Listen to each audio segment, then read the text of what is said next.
Hello, this is Michelle with the Glimmers of Intuition, and I wanted to talk to people who are kind of experiencing like hot and cold behavior with, their partner, and you're kind of wondering, what can I do to not experience hot and cold? Something that I learned that was very helpful is that you focus on you and your happiness. And what that means is a lot of times, a lot of us have picked up, either it's in childhood or media or wherever we picked it up. It doesn't even matter where we picked it up.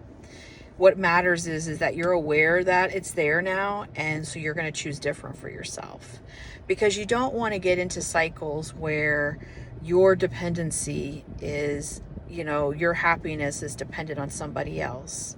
And I did this, and I was doing this even, I didn't even kind of realize it, and so if you are doing this, have patience with yourself, be gentle with yourself, but kind of pull back your awareness and focus on you and what your goals are and what you're wanting to do with your life. And, because if your happiness is dependent on if somebody chooses you or somebody wants to be with you, you're always going to feel that uncertainty and instability, and it's going to be unstable. So how you can reverse this is that you don't need that dependency on that. You don't need to control anything outside of you. You control the way you see yourself in the situation.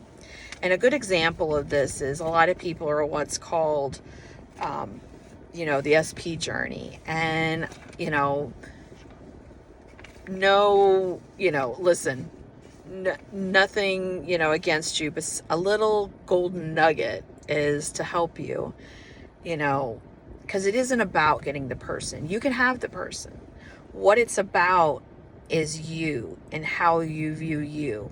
And when I started dating again after my divorce, I was very intentional.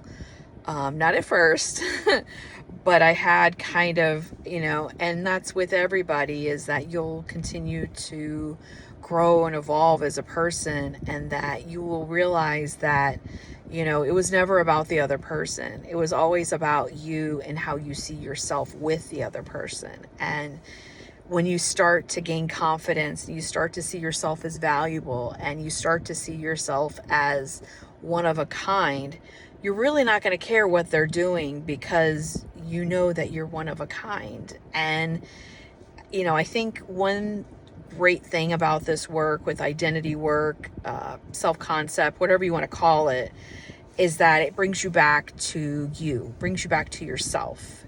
And that is, you are the number one person in your reality. And I think that is what's so beautiful about this work. And, when I started bringing the attention back to me, and I focused on growth and my needs, and, it allows me to come from a place of fullness rather than a place of lack.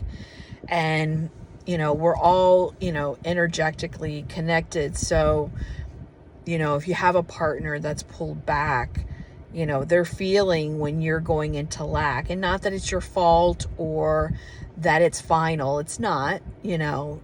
You just focus on what you can control, and that is you. And when you start doing this, at first you feel like, it feels awkward because you've never done it.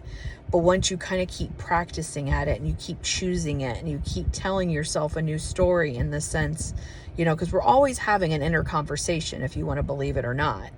And when you start changing those inner conversations from, oh, here he goes, he's going to leave me again, he's going to leave me again, to, no, I'm always chosen. No, that's not what's going on here. Love works out for me.